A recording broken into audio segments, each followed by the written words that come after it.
Salutations, y'all. Welcome back to my channel. My name is Nkechi, and for today, I'm gonna start another Minnesota spring diary. So we're getting pretty close to the end of spring, honestly. I mean, I do know that summer starts. Summer solstice is like towards the end of June, but let's be honest, when you're here, it gets summer pretty quickly because it's also been getting really warm. So yeah, so as far as like our final spring related video, I figure, let's do a quick vlog here of Memorial Day weekend. So yeah, this video diary is gonna go from Friday to the Monday. So yeah, I do have some things I really want to finish though for the Asian Readathon, and I'm just like, well, we'll see if I'm able to finish these. I don't think I'll be finishing all of them because I don't know if I'm going to do that much reading, because unfortunately I also have to do some editing, so I'm not going to be doing as much reading here because of the editing. But I do hope to finish 2 books. We shall see. But let me just give y'all my hopefuls. First up, on my Kindle here, I am borrowing the ebook for Alone with You in the Ether by Olivia Blake. I'm halfway through this book, so I'm hoping to just finish it this weekend because I'm actually having a really good time with it, to the point that I actually bought a physical copy on Pango. So yeah, you know what, y'all had to know more of my thoughts about this book later. I'm surprisingly having a really good time with Alone with You in the Ether. I'm genuinely shocked, y'all. I also want to continue my read of The Saint of Bright Doors by Rajendra Chandrasekhara. I don't think I'll finish this book, even though it's not overly long. But I haven't touched this book in a while, but I do at least want to make some more progress in this one. And then I finally started reading Spin of Fate by A.A. Vora. This is actually a debut novel. It came out this month. I finally got the audiobook for it, and I only listened to like the prologue chapter. And so far, I'm indeed very much intrigued. It's the first book in a trilogy. Yeah, I don't know. This is actually just so far pretty good so far, like in the prologue. Hopefully just to get further into this one, maybe even finish it since I have the audiobook, but I don't know. I don't know if I'm in an audiobook hybrid read mood right now, but it's there as an option. And then I still am reading As Long as the Lemon Trees Grow by Zulfa Katu. I've only read the first chapter. I got really emotional and I said, so you know what, let me just put it down. I want to get back into this one. I hope I can be able to finish it. I don't know if I'll finish this, but this is part of my immediate TBR, as also The Saint of Bright Doors, but I don't know yet. I really do want to get through this one though, but oof, it's mostly heavy. I don't know yet. But yeah, those are pretty much my hopefuls as far as mood reading wise. I don't think I'm gonna start anything else. Well, unless something from Libby comes in, because I do have an audiobook that might be coming in soon, but we shall see. Nothing is set in stone. But yeah, those are pretty much my mood reading hopefuls. I'm not sure which ones I'll be able to finish. I'm hoping with Alone with You in the Ether though, because I'm already halfway through. And maybe Spin of Fate, since I have the audiobook. I have no idea what I'm in the mood for, honestly. But yeah, so today, as far as today, I do want to get ready because I'm actually going to be going out and about with my family. So actually, I think I'll bring this camera with me. Yeah, I think that's what we're going to do. So yeah, I just need to get myself ready. I'll talk to you all pretty much, I think, later on today, early tomorrow. See y'all then.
Salutations, y'all. Literally just got home from walking around the Mall of America. And yeah, it was a good time just walking around, spending time with the family. But I just want to highlight a few things that I got at the mall. So one thing is, actually I went to Five Below and I got this Himalayan rose salt, what is this called? Lamp. I was thinking candle. Nope, it's a lamp. So that's the box for it. I already am using it like right now. And it looks like this. You know? It's really nice. It's really nice. I actually kind of like it. Hold on, let me actually turn off this light here so y'all can see it. And then I went to Box Lunch. Yes, I went to Box Lunch and I got two things because they had the entire store was like a buy one get something for 50% off. So I got this enamel pin of WALL-E. I love WALL-E. WALL-E is one of my favorite Pixar films, and I don't even have like an enamel pin from this movie. So I'm so glad now I have an enamel pin of WALL-E. Very happy. Add it to my enamel pin collection. And then to my Funko Pop collection, I have a Zumi Curtis. If you're a Fullmetal Alchemist Brotherhood fan, you know who this woman is. Okay? I don't have a lot of Funko Pops, but I do have Riza Haka like right here with my Nonfiction right here. So yeah, Azumi's gonna fit nicely. There's not enough room to put Azumi there, but I'll figure out where to put her. But she's added officially to my Funko Pop collection. And then I want to show y'all the two books that I got at Barnes & Noble. So one of them is Coexistence Stories by Billy Ray Belcourt. This literally actually came out on Tuesday. So I was like, look, let me see if I can find it. And they only had this one copy, and I'm so glad I did. All I know is this is like a contemporary literary fiction short story collection of the same author of Like a Minor Chorus, which was one of my favorite books of last year. And I also read, I think, his poetry collection, This World is a Wound. I still have yet to read his memoir. I still needed to read that one, A Brief History of My Body. I think that's what it's called. Yeah, I still need to read that one. And then there's like this other, I think, poetry collection that I need to read. Yeah, I don't know.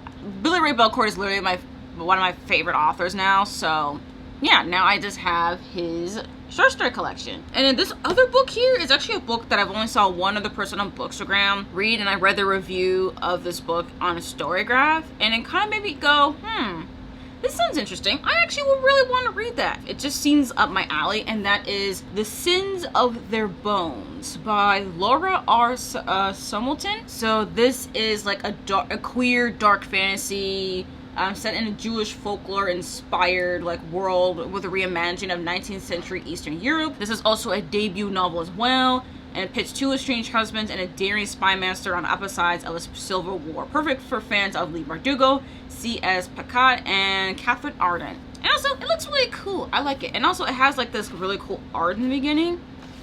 Look at that. Look at this art. Look at that art. It looks super cool. So also another reason to get it. But also, I'm always a sucker for like skulls on the cover. Like I just am. Okay, I'm simple. I'm just simple that way. Whatever. But anyways, yeah, these are the two books that I got at Barnes & Noble. And I'm very much happy with these purchases. And I got a couple other things, but you don't need to know. And then I'm still drinking my Cold Stone shake. But yeah, that's pretty much it, really. That's all my updates for today. The plan for tomorrow is actually to finally finish editing this one reading vlog, which by the time this video goes up, that video will be up, so it will be my reading challenge vlog. But I also do want to do some reading as well, so we shall see where things go. But the plan is reading, editing a reading vlog. That's the goal. So yeah, I'm definitely gonna update y'all tomorrow. Hopefully I'll finish editing this reading vlog.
Salutations, y'all. So I didn't really update y'all yesterday, mostly because of the fact that I didn't really feel like actually doing an actual update. So I'm doing an update today, which is Sunday. So I think I woke up like about an hour ago, and y'all saw in the B-roll that I pretty much stood up late last night reading Alone With You the Ether on my Kindle, because I really am hooked with this book. So if you don't know, Alone With You the Ether is a literary romance between Aldo and Regan, who are both complicated, complex people who are dealing with some mental health issues, but they also have found a way to like really love each other at the same time. Yeah, so really it's just their love story. There's really no actual plot, which is really surprising to me on how much I'm really am invested in this book and how much I'm really loving it, because there really is no plot. It's literally just about these two meeting each other, like kind of going through the throes of like falling in love and getting into a relationship kind of things. Like that's the story, and it's very, very interesting. Like the writing style here is definitely reminiscent of what I've been reading from Olivia Blake before, but this is definitely a story though that I prefer to read with my eyeballs,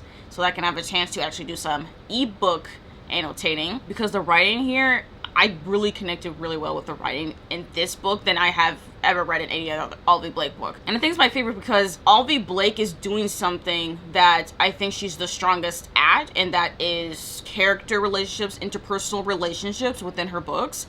It's just that this particular book, I really am really interested in the characters because of the way that it's written, and also how I'm really inside the minds of these two characters, that I'm just downright invested in their love story. A part of me kind of worries too, because like these characters are not good people, honestly.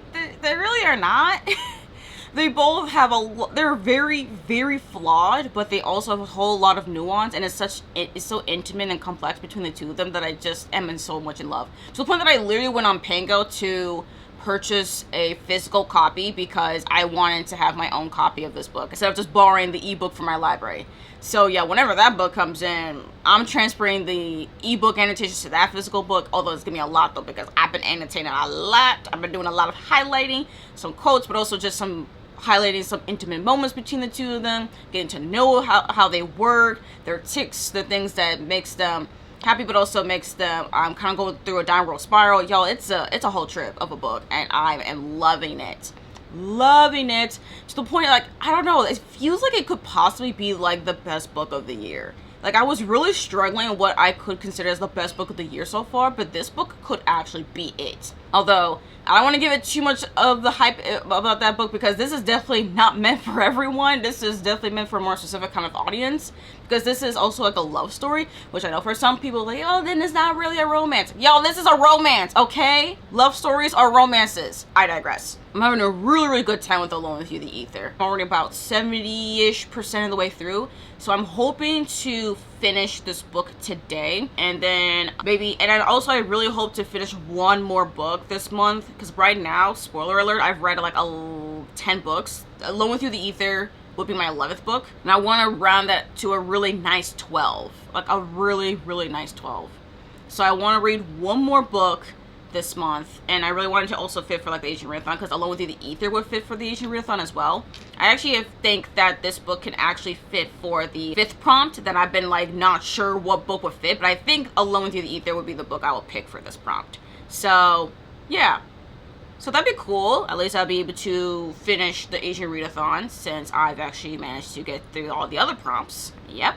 So I just need to get one more prompt, and then I am done, and this will be the book to finish that. So very, very happy for that. But anyways, yeah, that's pretty much it. Tomorrow, I have reading sprints in the morning, which I haven't done morning sprints in a while, but it is Memorial Day tomorrow, so I'll be able to at least just start it off early in the morning, and it's a Monday morning, so, you know, why not a Monday morning sprint to start off the week, right? So yeah, we'll do some reading productivity sprints tomorrow. And I do remember saying that I wanted to edit a reading vlog. Yeah, that's not gonna happen today. I don't even know if that's gonna happen tomorrow. I don't know. I guess that video is just gonna be pushed to sometime in the upcoming week. Anyways, that's pretty much it. That's all I have for y'all. Salutations, y'all. So I finally, hold up, am I in focus? Please tell me I'm in focus. Okay, I'm in focus. Okay, so I finished reading Alone With You the Ether. I actually finished it a couple of hours ago. Is it 2-3 hours ago, and I really did love it. Now, is this gonna be the best book of 2024 for me?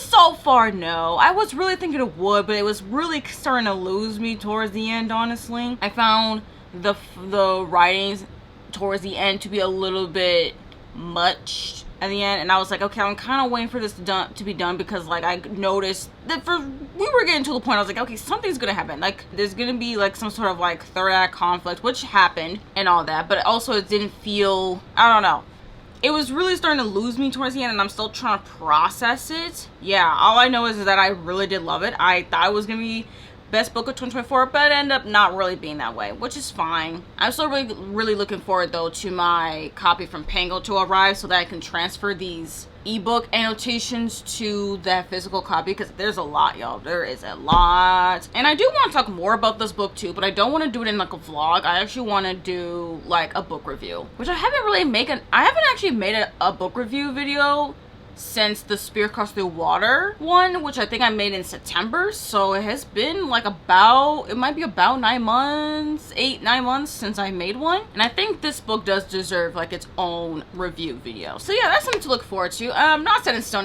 when it will come out, but that's a goal of mine, is to make a book review video of it. Anyways, yeah, so I'm done with that.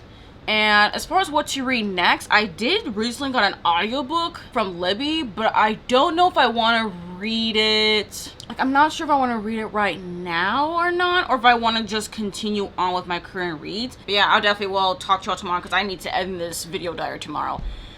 And I need to do some editing, so yeah, I'll talk to y'all tomorrow.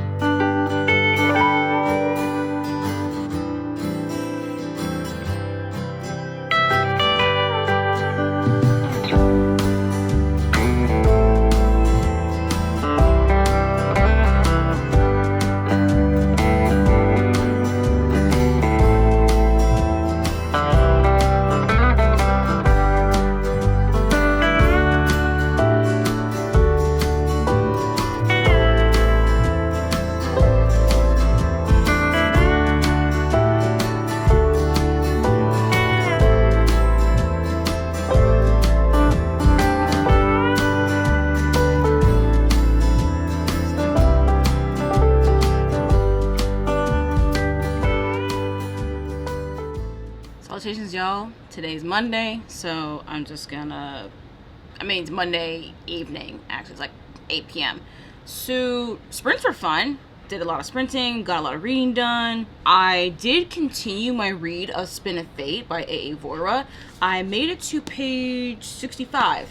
So this is a hybrid reading moment for me. I do kind of like the audiobook, but I do like the audiobook with the physical reading. It's just helping with my brain right now. So yeah, so far I really do like it. I think in sprints I said that I really like the writing. I really like the world. The world building in here is really, really cool, especially regarding this tyrannic law thing, which is pretty much, I don't know if it's like a force, but like more like a morality kind of check to let you know, like, hey, where you lie, where you're gonna be in these like 4 realms. So there's 2 upper realms for people who are sinless, and the people and there's 2 lower realms who are like in the sinful, very, very sinful. Like there's ones that's like, okay, you're like good, and there's like the ones that like you're like up there, and then there's ones that are like, you're pretty bad, and there's ones like, okay, you're like deplorable, pretty much. So yeah, and now we're just following these 3 various characters and their own journeys regarding this rebellion group that's trying to get the people in the lower realms to like the upper realms, and like, or like either to get them to the upper realms, or they are trying to aid in trying to like really survive the lower realms, really, just to at least make it bearable to live, because it's so deplorable. It's very, very bad. But yeah, I'm very much liking this, and it does give me like kind of like an anime vibes, because this book has been comped to as like Naruto, like this been Naruto comparison from the author, and like I've never really watched Naruto. I don't really care for it as much, but I have found that does give me like an anime feeling. I think there's also been some comparison to like Fullmetal Alchemist, not like in the magic system. I think philosophically, like there are some comparisons, so that's definitely something to also consider as well, to keep it in the back of my mind as I'm reading it, because I'm such a huge fan of Fullmetal Alchemist. So if there's any Fullmetal Alchemist comparisons, even just and the philosophy or themes, I'm totally here for it. And I'm like, I can kind of see where that comparison comes in a little bit from like the 65 pages I've read so far. Yeah, I'm having a good time with this. This is actually a pretty strong YA fantasy debut, and I can't really say that with a lot of 2024 books I've been reading this year. I can't be saying that, so I'm glad I can say that with this book at least. And then I started and finished a book today. So I started reading Red String Theory by Lauren, why do I keep forgetting this author's name? Oh my gosh. Lauren Kung Jessen. For some reason, I keep forgetting her name, but this is the same author as Lunar Love. So this is her sophomore novel. I finally got a chance to get the audiobook. I read it. I liked it. It was solid. This is pretty much just based on like the Chinese legend regarding the red string of fate, pretty much. It's fine. The audiobook's fine. I do like that there's two narrators since it's dual POV and stuff. And I also like when they were in a particular person's POV, we do get like the other narrator's voice instead of that particular narrator trying to do a voice kind of thing. I prefer we just do it like that. That was definitely the best way to produce this audiobook, okay? My hat's off to, I think, Hachette Audio, who did that. Y'all did good. But as far as the story itself, it's fine. Something regarding Lauren Kung Jessen regarding these two books so far, this one and Lunar Love, is that this is regarding like fate and fate and stuff. It's not just Red String Theory regarding fate, even Lunar Love as well regarding like the Chinese zodiacs. With the Chinese zodiac ones, I thought it was like pretty enjoyable, especially since I read it in like the holiday time. Red String Theory, there's definitely like this Lunar New Year kind of like feeling to it. And not just like, I'm not even in that particular holiday spirit, one thing, even though it's not quite in that holiday really, but this reoccurring thing, it's pretty obvious. But also, I really just don't care for like this idea regarding the fate stuff. I personally don't believe it. There's the male main character, the male love interests usually are not the believers, but they end up believing. And then the female main characters always believing regarding fate and stuff. It's just, I'm kind of tired of it. I'm just like, this is kind of like the same things we're getting over and over again from like the first book, and I thought it was fine and kind of cute before. This one's also cute, but it was kind of getting a little irritating to me, so that's kind of where we're at. I don't know, I'm just practically bored. It was just whatever. I gave it 3.5 because as a romance book, it's pretty solid. The characters, I was kind of invested in the story. It was fine. They find enough romance, sure, whatever. They love each other, okay, fine, whatever. It's a solid enough romance, but I really don't care for it. Maybe not even a 3.5 then. Now I think about it, 3.5 might be a little bit high. Okay, we might need to change it to a 3 because honestly, I'm just like, it was fine. You know what, I'm going to change my rating like right now as I'm talking to y'all. Yep, there you go. Now it's a 3-star. Okay, good. Okay, there you go. It's now just a solid 3-star. Yep, we're moving on from that, and we're definitely ending this video diary. But yeah, let's just wrap up. So yeah, I read 2 books in this video diary. Surprisingly, I think I said before that I wanted to read 2 books, and I managed to do that.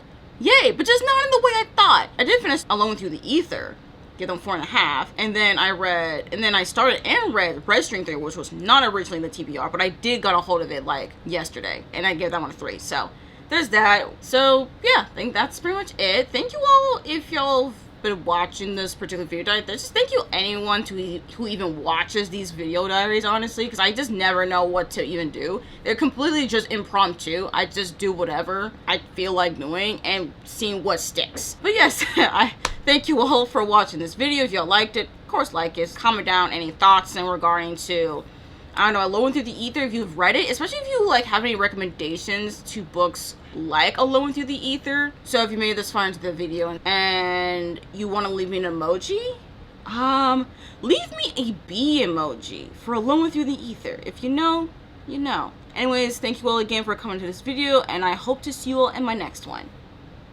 Bye.